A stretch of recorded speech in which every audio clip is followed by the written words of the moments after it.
ইন্নাহু মিন সুলাইমানা ওয়া ইন্নাহু বিসমিল্লাহির রহমানির রহিম। গতকালকে ঘটে গেল এক ভয়ঙ্কর ঘটনা।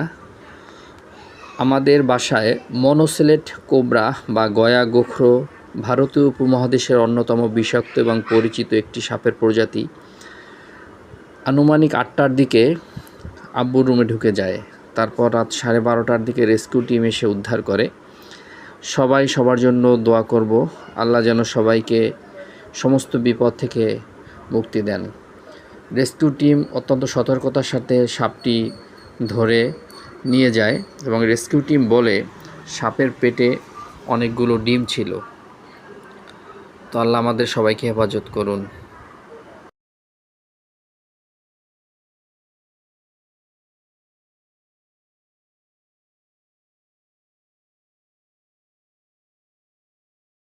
দোয়া করি যেন আপনি সুস্থ থাকেন, এই কামনা আমরা আল্লাহর কাছে করছি।